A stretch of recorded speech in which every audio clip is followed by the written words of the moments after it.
table side, and we start things in the heavyweight division. Welcome back to Code, Gregory Schneider. Hailing from Strasbourg in France, he is 6'4", weighing 111 kilograms. This man is the multiple French heavyweight champion.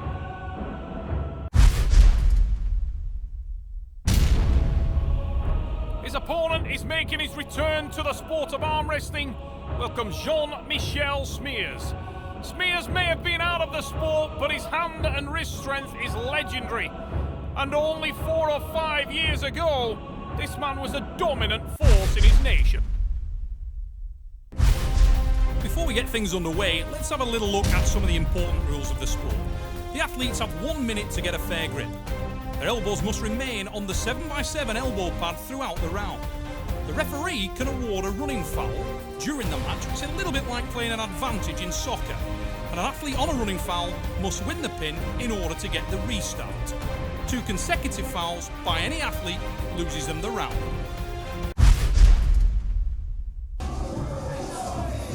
Here we go. Gregory, the Code Schneider, makes his approach to the table here at Arm Wars Uprising.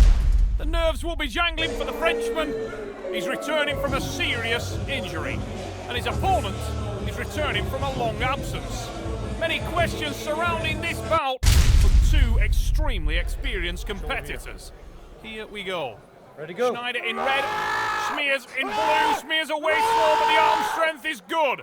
Schneider with an enormous drive. The back pressure maintained by Smeers, but he can't drag back and gain hand control.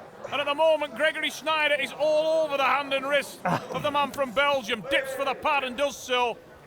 Schneider with first blood. Look at that on the action replay. It's an enormous drive, and the speed of the Frenchman far superior. Jean-Michel Smeers applied the back pressure and put the brakes on. Ça va, ton bras? Alors, veille à bien rester en tirage. Tu te mets bien groupé, et au go, boum, tu casses.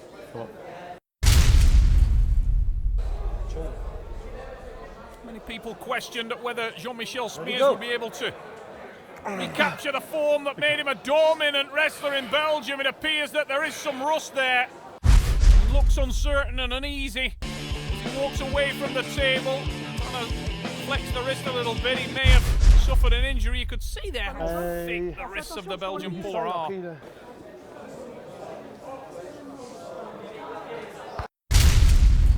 Big swallow back there from Jean-Michel. It's difficult to adapt back to a sport when you've been away, and the nerves will be jangling. That's far better from the Belgian puller.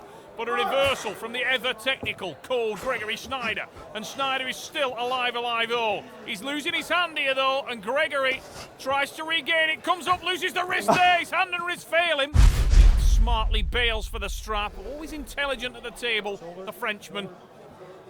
Ominous signs, though, for Gregory Schneider. And the first chink of daylight for Jean-Michel Smeers. Big drive, can't finish. Maybe Smeers has found a way to get some kind of purchase in this match. Certainly in a great position here. How will the endurance become a factor in the later rounds? Big drive. Gregory Schneider trying to apply the back pressure, but it's the pin for the Belgian. 2-1 the score. And Gregory Schneider obviously unhappy with his performance there. He looked lost. And on this left arm, he doesn't have that bone lock weapon that we see on the right arm. Pareil, il faut faire le même. Tu restes bien rigide sur le poignet très haut, et quand ça démarre, boum, tu pars le premier. Celui-ci, il est trop bas de doigts. Tes doigts sont pas assez loin. Donc du coup, tu es ouvert. Breathing heavy in the corner, Gregory Schneider.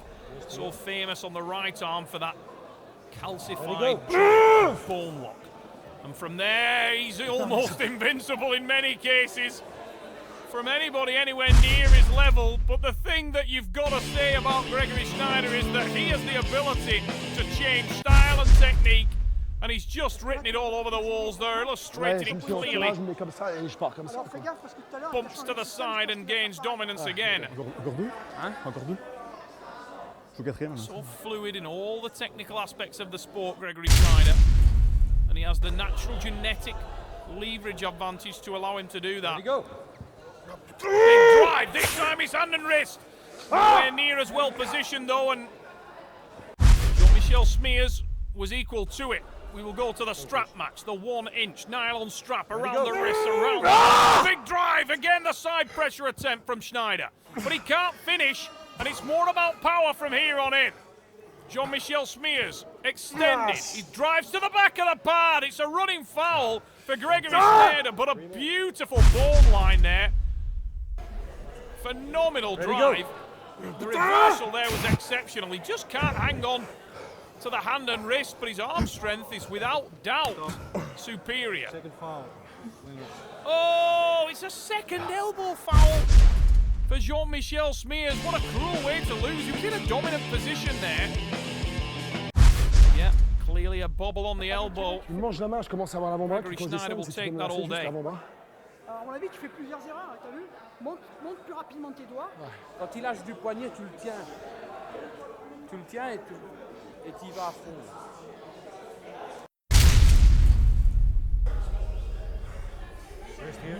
Jean-Michel Smeers in the blue shirt. Big and powerful wrist. You can see how thick the wrist and hand of the Belgian puller are. And he's gained hand control right at the base. Shake of the head from Gregory Schneider. He couldn't maintain that as he applied a consistent back pressure attack. Tries to do so again, but his hand and wrist are failing, and Smeers is gaining control there. Jean-Michel gets hand and wrist control. Schneider tries to drive around for a tricep, and he's caught out horribly in trying to do so. Watch for the reversal though from Schneider.